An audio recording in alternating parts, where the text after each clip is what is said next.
अस्सलाम वालेकुम।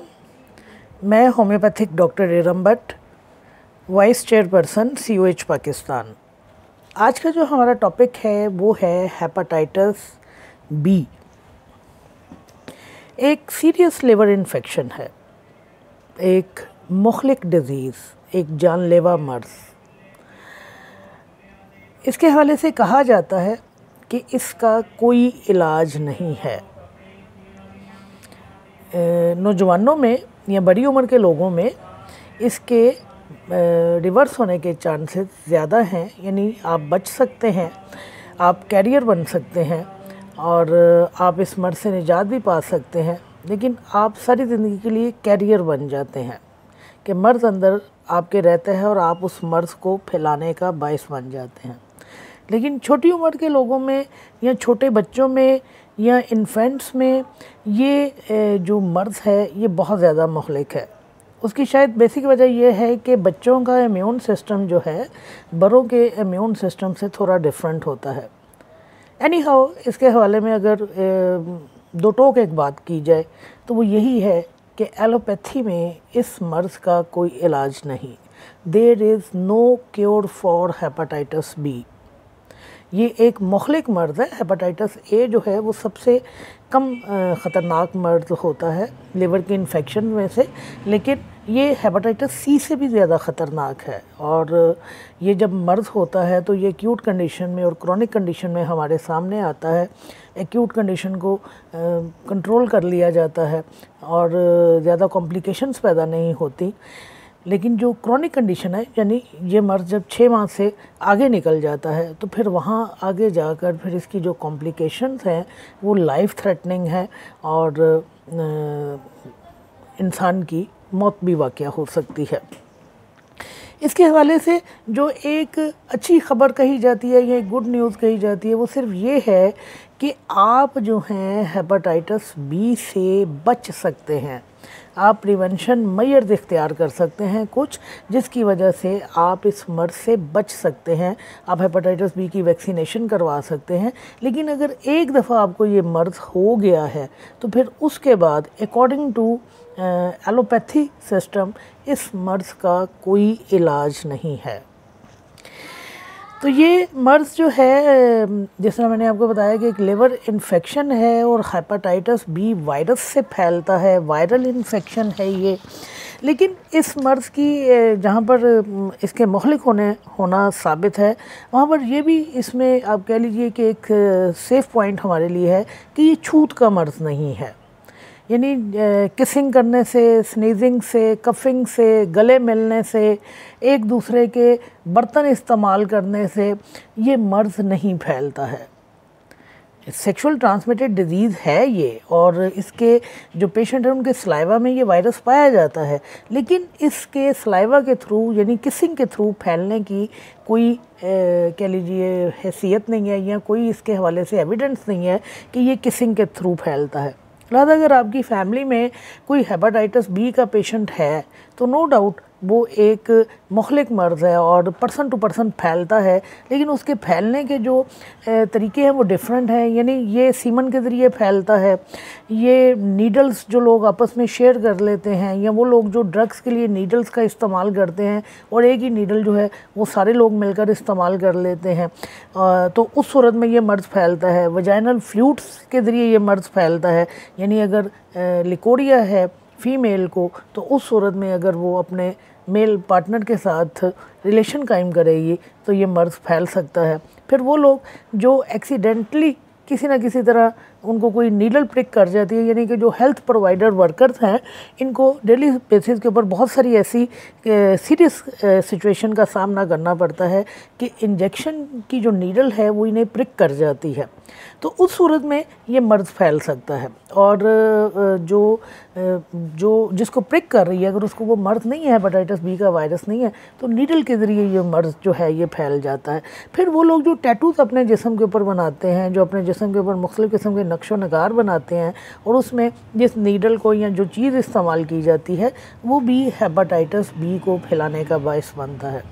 यानी दूसरे लफ्ज़ों में आप समझ लीजिए कि ये मर्ज़ जो है खून के ज़रिए, सीमन के ज़रिए, बॉडी फ्लूइड के ज़रिए, नीडल्स को शेयर करने की सूरत में, एक्सीडेंटली अगर नीडल्स आपको प्रिक कर जाती हैं उस सूरत में, या वो लोग जो ऐसा काम करते हैं जैसे कि हमारे, जिस तरह मैंने कहा कि हॉस्पिटल के हमारे हेल्थ प्रोवाइडर्स हैं या वर्कर्स हैं जिनका ब्लड के साथ बहुत ज़्यादा कांटेक्ट रहता है, एकदम से एक्सीडेंट हुआ और बहुत सारे लोग जो हैं वो अस्पताल रश कर रहे हैं, खून में लथपथ हैं, और किसी ऐसे शख्स को कोई ज़ख़म लगा है, कोई कट लगा हुआ है, वो ब्लड अगर उसके कट के ज़रिए उसके साथ कांटेक्ट में आता है, किसी ऐसे पेशेंट का ब्लड जो हेपेटाइटिस बी वायरस लेके फिर रहा है, तो वो फिर वायरस जो है उन हेल्थ प्रोवाइडर वर्कर्स में भी आ जाता है। और जैसा मैंने कहा कि टैटूज़ के ज़रिए आता है, ये वायरस जो है प्रिकिंग के ज़रिए या टैटूज़ बनाने से भी आ जाता है। तो याद रखिए हेपेटाइटिस बी एक मुहलिक मर्ज़ है, एक जानलेवा मर्ज़ है, लेकिन ये खांसने से, छींकने से, एक दूसरे को गले मिलने से, किसिंग करने से और एक दूसरे की चीज़ें शेयर करने से नहीं फैलता है। जिन तरीक़ों से ये फैलता है वो मैंने आपको बता दिया कि आपके बॉडी फ्लूइड्स हैं, उन्हीं में आपका सीमन भी आ जाता है, उन्हीं में आपका लिकोरिया भी आ जाता है, उन्हीं में आपका ब्लड भी आ जाता है, और फिर वो नीडल्स हैं जो इलीगल ड्रग्स के लिए इस्तेमाल की जाती हैं, और एक ही सिरिंज जो है वो सब इस्तेमाल करते हैं। तो उस सूरत में हेपेटाइटिस बी जो है ये मर्ज़ फैलता है। और जैसा मैंने आपको बताया कि ये दो तरह का होता है, एक एक्यूट होता है, ये वो कंडीशन होती है जो 6 महीने से कम रहती है, और दूसरी क्रोनिक होती है, यानी कि हेपेटाइटिस जो है बी वायरल इन्फेक्शन जो है वो 6 माह से ज़्यादा गुजर गया या उससे लंबा हो गया तो फिर ये सीरियस कॉम्प्लिकेशंस की तरफ जाता है, जिसमें हमारे लिवर का सिरोसिस हो सकता है और लिवर का कैंसर हो सकता है। कॉम्प्लिकेशन इसकी बहुत ज़्यादा है, वो मैं आगे चल के आपको बताती हूँ कि कौन कौन सी ये कॉम्प्लिकेशंस पैदा करता है। जो साइन और सिम्टम हमारे सामने आते हैं वो वेरी करते हैं, यानी माइल्ड टू सीवियर होते हैं कि साइन और सिम्टम हल्के भी हो सकते हैं, और साइन और सिम्टम जो है वो पूरी शिद्दत के साथ भी हमारे सामने आ सकते हैं। तो इसमें एब्डोमिनल पेन होती है, पेशाब का कलर जो है बहुत डार्क हो जाता है, बुखार हो जाता है, ये बुखार हल्का भी हो सकता है, तेज़ भी हो सकता है, फिर भूख जो है वो नहीं लगती है। ज़ाहिर है जब जिगर आपका ख़राब हो गया और आपको मतली रह रही है या नौज़िया रह रहा है या आपका जिगर फंक्शन नहीं प्रॉपर्ली कर रहा, तो फिर आपको भूख नहीं लगेगी, और इस भूख ना लगने की वजह से आपका खाना पीना कम होता है और आपका वज़न जो है वो तेज़ी के साथ गिरना शुरू हो जाता है। यानी 2-4 महीनों में आपका 5-6 किलो या 7-8 किलो वज़न जो है वो कम हो सकता है। फटीग जो है इसमें बहुत ज़्यादा पाई जाती है। अगर बज़ाहिर आपको कोई भी मसला सामने नहीं आ रहा, आपको सिर्फ हल्की फुल्की पेन आ रही है, लेकिन फटीग जो है इसके साथ बहुत ज़्यादा पाई जाएगी।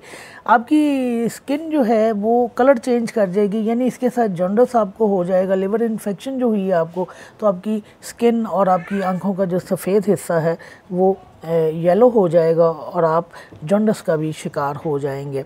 अब इसके साथ जो एक और चीज़ पाई जा सकती है वो आपकी जॉइंट पेन आ सकती है। अब यहाँ मैं आपको एक और चीज़ बता दूँ कि चूँकि हेपेटाइटिस जो है एक मुहलिक मर्ज़ है, और जब आप इसका शिकार होते हैं और डॉक्टर आपको एजुकेट करते हैं, या आजकल नेट का ज़माना है, जब आप नेट के ऊपर इसको पढ़ते हैं और आप देखते हैं कि हेपेटाइटिस का कोई इलाज नहीं है और आप एक तकलीफ़ भी आप बर्दाश्त करेंगे और आपको कई साल अगर दवाई भी खाना पड़ी और आप ठीक भी हो गए तो आप कैरियर बनकर ज़िंदगी गुजारेंगे। ये मर्ज़ आपकी बीवी में भी जा सकता है, और उससे अगर वो प्रेग्नेंट होती है तो माँ से ये मर्ज़ बच्चे में भी चला जाता है। लेकिन देखें यहाँ पे एक चीज़ ज़हन में रखें कि ये मर्ज़ माँ से बच्चे में जा रहा है, लेकिन अगर हेपेटाइटिस की बी की मदर जो है वो अपने बच्चे को फीड कराएगी तो उस सूरत में ये मर्ज़ जो है बच्चे में नहीं जाएगा। यानी माँ का दूध जो है बच्चे के लिए सेफ़ है, लेकिन अगर वो हेपेटाइटिस जो है माँ में मौजूद है और माँ प्रेग्नेंट हो गई तो वो वायरस जो है वो प्लेसेंटल बैरियर को क्रॉस करके बच्चे के अंदर चला जाएगा। तो जब ये सारी चीज़ें आपके सामने आती हैं और आपको पता चलता है कि आप एक दफ़ा इस मर्ज़ का शिकार हुए और आपका कोई इलाज नहीं है, तो जो चीज़ आती है वो डिप्रेशन आता है। यानी इसके साइन और सिम्टम में आपको डिप्रेशन भी मिलेगा, आपको एंग्जाइटी मिलेगी, और यही डिप्रेशन और एंग्जाइटी जो पेशेंट को है वो चिड़चिड़ेपन की तरफ भी लेके जा सकती है, वो हाइपर भी हो सकता है। ये बहरहाल उसकी आगे जो है कॉम्प्लिकेशन सामने आना शुरू होती हैं। लेकिन जाहिर है जिस तरह कैंसर एक मुखलिक मर्ज़ है और उसका नाम सुनकर ही आप पर एक खौफ तारी हो जाता है कि पता नहीं ज़िंदगी रहेगी या नहीं रहेगी, बिल्कुल इसी तरह हेपेटाइटिस बी वायरस जो है ये ख़तरनाक है। सी वाले भी लंबी ज़िंदगी गुजारते हैं, ए वाले भी लंबी ज़िंदगी गुजारते हैं, एक ये बी और एक डी जो है ये बहुत मुखलिक होते हैं। और बी जो हेपेटाइटिस है ये बहुत मुखलिक मर्ज़ है। अल्लाह ताला सबको अपनी हिफाजत में रखे, ज़िंदगी और मौत अल्लाह के हाथ में है। लेकिन चूँकि मैं आपको पढ़ा रही हूँ तो इसलिए मैं आपको बता रही हूँ कि हेपेटाइटिस बी जो है ये बहुत मुखलिक मर्ज़ है। ये पेशेंट जब आपके पास आएगा और अगर एजुकेट होकर आएगा कि उसको पता है कि मेरा मर्ज़ इतना मुखलिक है, तो वो आपको कोई भी सूरत हाल दरपेश आ सकती है। वो एंग्जाइटी का भी शिकार हो सकता है, वो डिप्रेशन का भी शिकार हो सकता है, वो हाइपर भी हो सकता है। कोई भी सूरत हाल जो आपके सामने आएगी, फिर आपने उसकी कंडीशन के मुताबिक उसको ट्रीट करना होता है।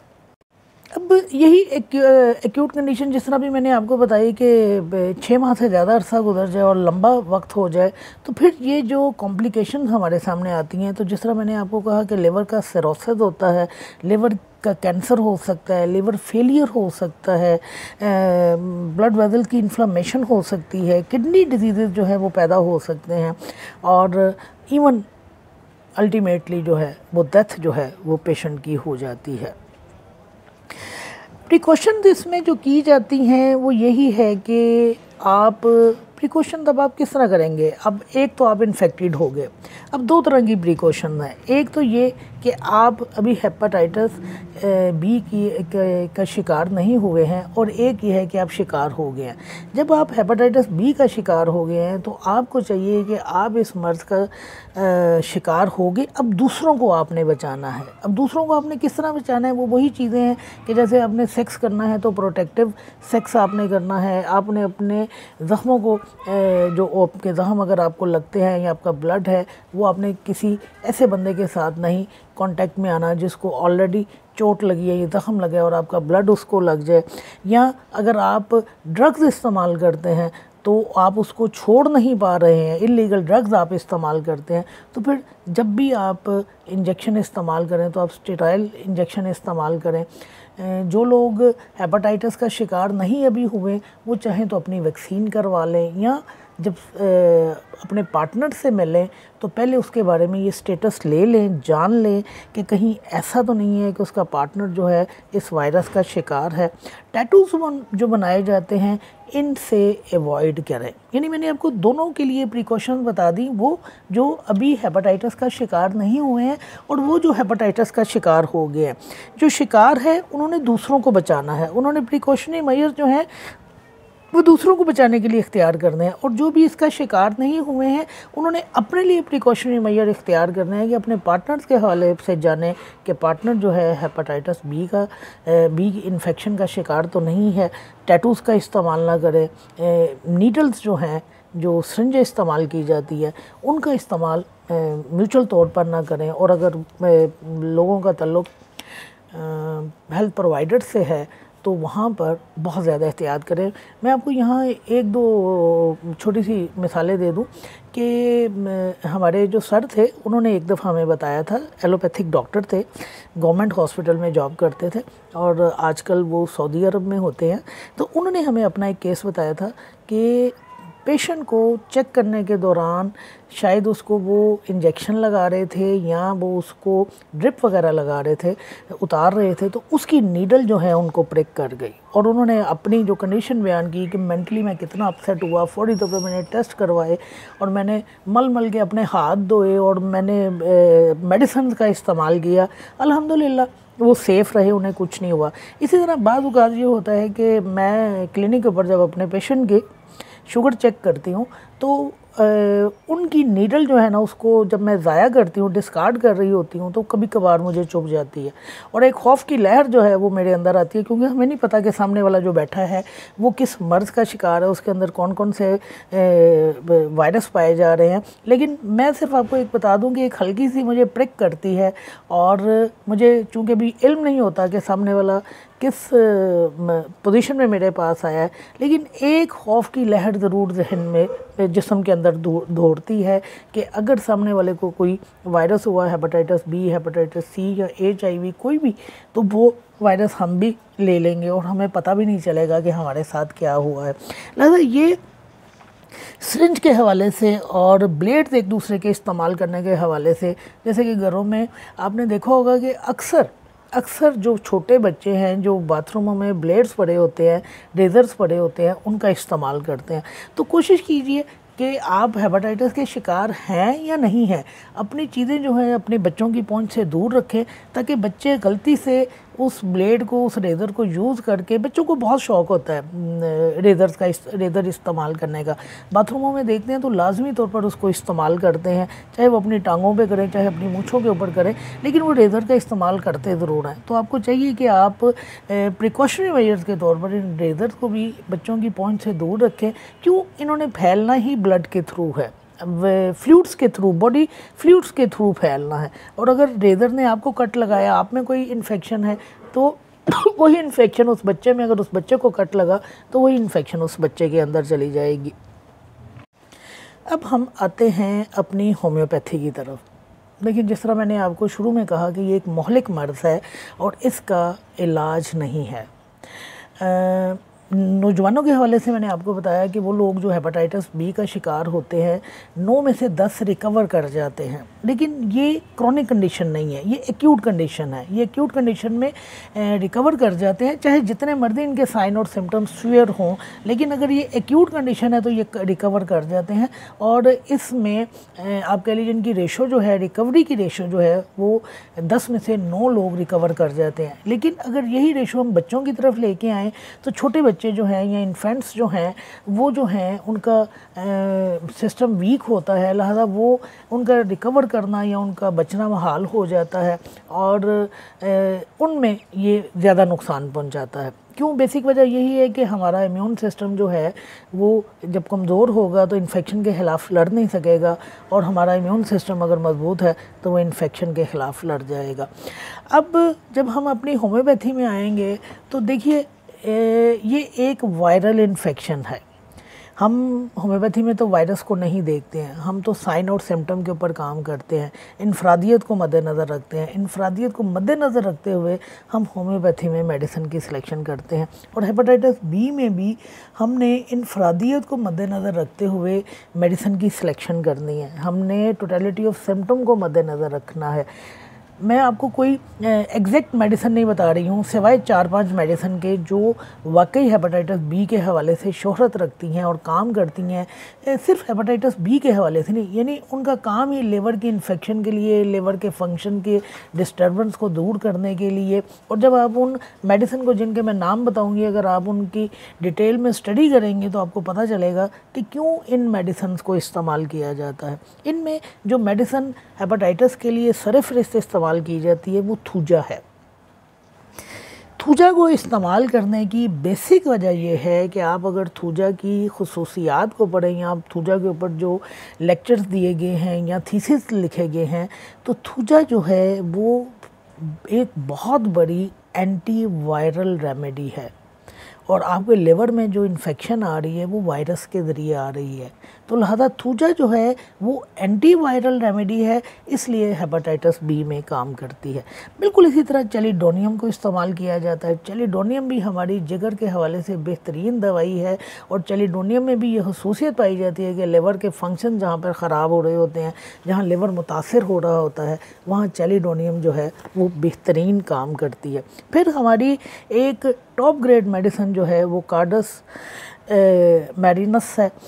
ये बहुत ज़्यादा शोहरत रखती है जिगर के हवाले से। जिगर की ख़राबी के साथ कोई भी मर्ज़ आ रहा है तो वहाँ पर हम कार्डस को इस्तेमाल करवाते हैं। बहरहाल ये चेलिडोनियम, कार्डस, थूजा, ये और इसके अलावा मायरिका जो हमारी मेडिसिन है, ये टॉप ग्रेड मेडिसिन है। अब आप कहेंगे कि लाइकोपोडियम भी तो जिगर की टॉप ग्रेड मेडिसिन है, तो हमने लाइकोपोडियम को क्यों नहीं सरफहरिस्त रखा? तो उसकी बेसिक वजह यह है कि जिस तरह मैंने आपको कहा कि थूजा जो है सबसे बड़ी एंटी वायरल रेमेडी है, इसलिए सबसे पहले हम थूजा को ही रखेंगे। और कार्डस जो है वो लाइकोपोडियम से कहीं ज़्यादा जिगर के अफ़ाल के ऊपर काम करती है, इसलिए इन मेडिसिन को सरफहरिस्त रखा गया। अब जो दूसरी मेडिसिन साथ में इस्तेमाल करवाए जाते हैं वो भी मैं आपको बताती हूँ। देखिए, जिस तरह अगर सिर्फ यरकान पाया जा रहा है या हेपेटाइटिस ए पाया जा रहा है, तो आपकी बेहतरीन जो मेडिसिन आती हैं वहाँ पे भी थूजा ही आएगी, क्योंकि वहाँ पे वायरस आया है। चलिए, हम हेपेटाइटिस ए की बात नहीं करती, मैं सिंपल यरकान की बात करती हूँ। तो आपकी कौन सी मेडिसिन है जो सबसे पहले आएंगी? वहाँ पे ये थूजा या कार्डस पहले नंबर के ऊपर नहीं आएंगी, वहाँ चैलिडोनियम और नेट्रम सल्फ जो है ये पहले नंबर के ऊपर आ जाएंगी यरकान के हवाले से। लेकिन ये चूँकि हेपेटाइटिस बी के हवाले से हम बात कर रहे हैं, तो हमारी मेडिसिन चैलिडोनियम, थूजा, मायरिका, कार्डस ये टॉप के ऊपर है। इनके साथ जो हमारे सुशलर के सॉल्ट्स काम करते हैं, जो इनके पैरेलल इस्तेमाल किए जाते हैं इलाज में, वो हैं फेरमफॉस और कालीम्योर। इन दो को इनके साथ इलाज किया जाता है। एक जर्नल में हेपेटाइटिस बी के हवाले से जो मेडिसिन का इस्तेमाल लिखा गया है, वो इन्हीं मेडिसिन का इस्तेमाल लिखा गया है कि आपने अगर हेपेटाइटिस बी यानी वायरल इन्फेक्शन को, लिवर की वायरल इन्फेक्शन को अगर दूर करना है, तो ये हमारी मेडिसिन हैं जो इस्तेमाल की जाती हैं। इसके अलावा थूजा को इस्तेमाल किया जाता है, बेलाडोना का इस्तेमाल किया जाता है। फिर आप उन मेडिसिन की तरफ आ जाएँ जो हमारे जिगर का खाता करती हैं, जैसे कि चाइना है, नक्सफामिका है, ब्राइनिया है, फॉस्फोरस है, नाइट्रिक एसिड है, बेशुमार मेडिसिन है। आप एक रेपरेटरी खोलें और लिवर आप जो है हेडिंग देखें और लिवर के नीचे आप देखें कि लिवर की कितनी मेडिसिन हैं जो हमारे सामने आती हैं, तो वहाँ हम according to totality of symptom या करेक्टरिस्टिक सिम्टम हम इन मेडिसिन की सिलेक्शन करते हैं। तो यहाँ पर हेपेटाइटिस में जो हमने टॉप ग्रेड मेडिसिन रखनी है वो हमने चैलिडोनियम, थूजा, कार्डस और मायरिका रखनी है। और सुशलर के बायोकेमिक सॉल्ट में से हमने फेरमफॉस और कालीम्योर को इस्तेमाल करना है। इसके अलावा आपने पेशेंट की काउंसलिंग करनी है। आपने पेशेंट को डिप्रेशन में नहीं जाने देना है, आपने पेशेंट को एंग्जाइटी का शिकार होने नहीं देना है कि ऐसा ना हो कि वो पीक की एंग्जाइटी के ऊपर चला जाए और उसका जहन जो है डिस्ट्रैक्ट कर जाए। नो डाउट, जिस तरह मैंने आपको कहा कि ये एक मुखलक डिज़ीज़ है और इसका अब तक इलाज दरियाफ़्त नहीं हो सका। ये अगर एक्यूट कंडीशन है तो रिकवर हो जाएगा, लेकिन अगर ये क्रॉनिक कंडीशन में चला गया है तो फिर ये आपके जिगर को नुकसान पहुंचाएगा। और जिगर का शुमार आपके वाइटल ऑर्गन्स में से होता है। अगर आपका जिगर नहीं रहा, आपका जिगर सुकड़ना शुरू हो गया, आपके जिगर का कैंसर हो गया, आपके जिगर की इन्फेक्शन हो गई, तो फिर आपकी पूरी की पूरी जो बॉडी है उसके फंक्शन जो हैं वो मुतासिर हो जाएंगे। और जिस तरह अल्टीमेटली इसका एंड जो है वो डेथ है, तो फिर मरीज़ की जो है वो मौत वाक़या हो जाएगी। तो आपने पेशेंट को गाइड भी करना है, आपने पेशेंट की आपने काउंसलिंग भी करनी है, और जहाँ पर इन मेडिसिन को आपने अपने जहन में रखना है वहाँ पेशेंट की बदलती कैफियत, बदलते सिम्टम्स के साथ आपने उसको मेडिसिन का इस्तेमाल करवाना है। मुझे उम्मीद है कि आपको मेरा ये लेक्चर जो है वो समझ आ जाएगा और आप जान जाएंगे कि हेपेटाइटिस बी जो है वो हेपेटाइटिस सी के मुकाबले में कितना ख़तरनाक है। और हेपेटाइटिस ए तो बिल्कुल सबसे, यानी कि जितने भी हेपेटाइटिस हैं 5 इसकी किस्में हैं, उनमें से सबसे लीस्ट जो सीरियस है वो हेपेटाइटिस ए है। तो अल्लाह पाक हम सबको अपने हिफ्ज़ व अमान में रखे और अल्लाह पाक हमें शिफ़ाए कामिला अता करे। आमीन।